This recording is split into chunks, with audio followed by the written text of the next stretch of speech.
उसका नाम मत पूछो।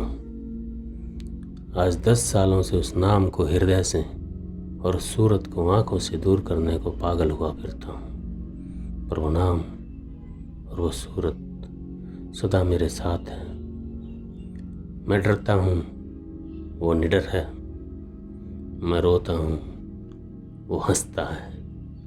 मैं मर जाऊँगा, वो अमर है। मेरी उसकी कोई जान पहचान न थी। दिल्ली में हमारी एक गुप्त सभा थी। सब दल के आदमी आए थे।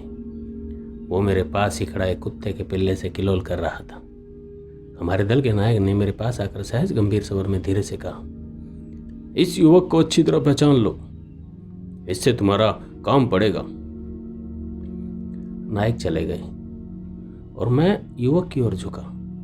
मैंने समझा शायद नायक हम दोनों को कोई एक काम सौंपेगा। मैंने उससे हंसकर कहा, कैसा प्यारा जानवर है। युवक ने कच्चे दूध के समान सोच झांके मेरे मुख पर डालकर कहा, काश मैं इसका सगा भाई होता। मैं ठठाकर हंस पड़ा। वो मुस्कुराकर रह गया। कुछ बातें हुई।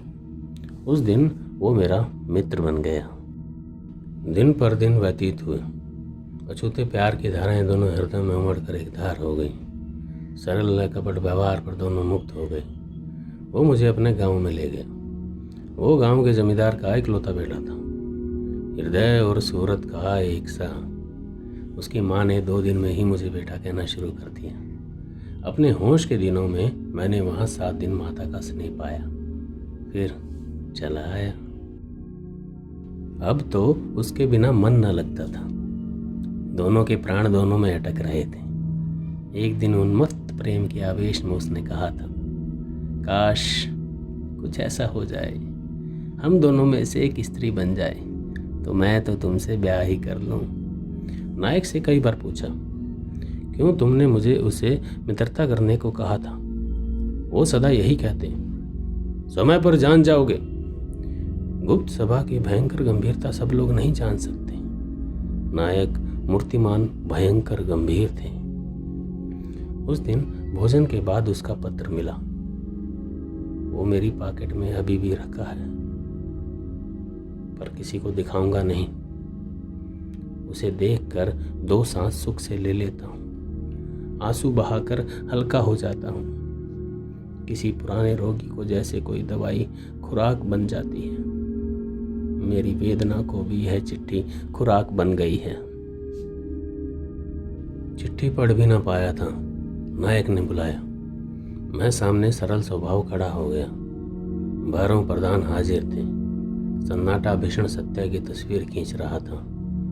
मैं 1 ही मिनट में गंभीर और दृढ़ हो गया।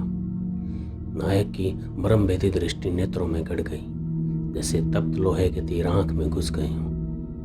मैं पलक मारना भूल गया, मानो नेत्रों में आग लग गई हो। पर नायक ने गंभीर वाणी से कहा, सावधान, क्या तुम तैयार हो? मैं सचमुच तैयार था। मैं चौंका नहीं। आखिर मैं उसी सभा का सदस्य था। मैंने नियम अनुसार सिर झुका दिया। गीता की रक्त वर्ण रेशमी पोथी धीरे से मेज पर रख दी। नियम पूर्वक मैंने दोनों हाथों से उठाकर उसे सिर पर चढ़ा ली। नायक ने एकाएक उसका नाम लिया और क्षण भर में 6 नली पिस्तौल मेज पर रख दी। वो 6 अक्षरों का शब्द उस पिस्तौल की 6 गोलियों की तरह मेरे मस्तक में घुस गया, पर मैं कंपित न हुआ। प्रश्न करने और कारण पूछना निषेध था। नियम पूर्वक मैंने पिस्तौल उठाकर छाती पर रखी और अपने स्थान से हटा।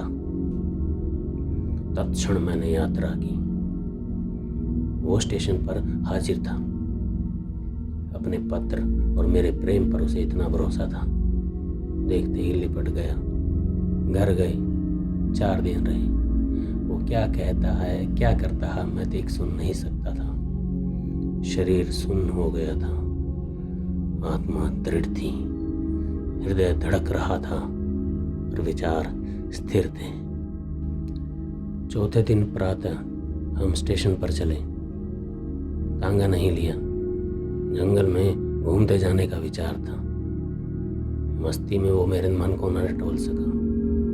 धूप और खिली, पसीना बह चला। मैंने कहा चलो कहीं छाँव में बैठे। घनी कुंज सामने थी, वहीं गए। बैठते ही जेब से 2 अमरूद निकाल कर उसने कहा, एक तुम्हारा एक मेरा। मैंने चुपचाप अमरूद ले लिया और खाया। एकाएक मैं उठ खड़ा हुआ। वो आधा अमरूद खा चुका था, उसका ध्यान उसी के स्वाद में था। मैंने धीरे से पिस्तौल निकाली, घोड़ा चढ़ाया और कंपित स्वर में उससे कहा, अमरूद फेंक दो और भगवान का नाम लो, मैं तुम्हें गोली मारता हूं। उसने कहा, बहुत ठीक। वो खड़ा हो गया सीधा तनकर। फिर उसने कहा, अच्छा मारो गोली। मैंने कहा, हंसी मत समझो, मैं तुम्हें गोली ही मारता हूं। मेरी आंखों में वही कच्चे दूध के समान सोच झांके मिलाकर उसने कहा, मारो। एक क्षण भर भी विलंब करने से मैं कर्तव्य विमुख हो जाता। पल पल में साहस डूब रहा था। दनादन 2 शब्द गूंज उठे।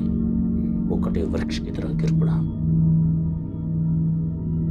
दोनों गोली छाती को पार कर गई।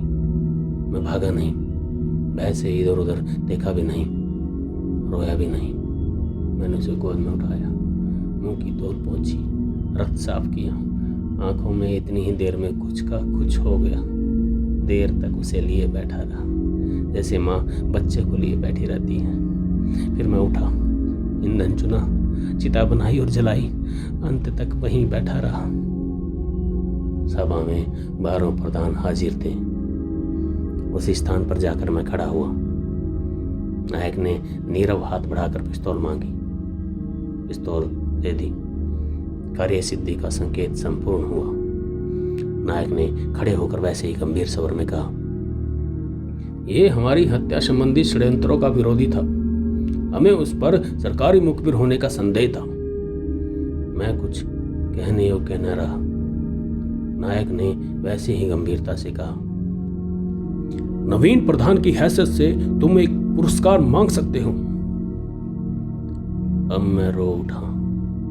मैंने कहा, मुझे मेरे वचन से फेर दो, मुझे मेरी प्रतिज्ञाओं से मुक्त करो। मैं उसी के समुदाय का हूं। तुम्हारी इन कायर हत्याओं की मैं घृणा करता हूं। मैं हत्यारों का साथी मित्र नहीं रह सकता। तुम 13वीं कुर्सी जला दो।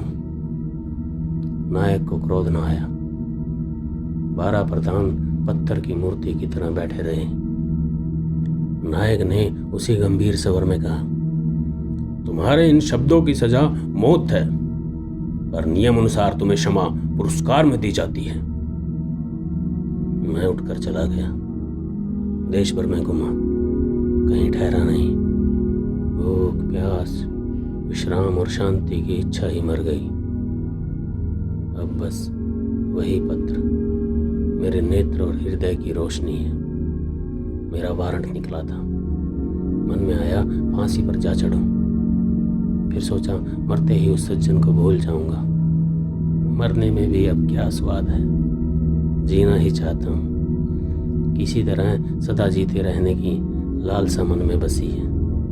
जीते जी ही मैं उसे देख और याद रख सकता हूँ।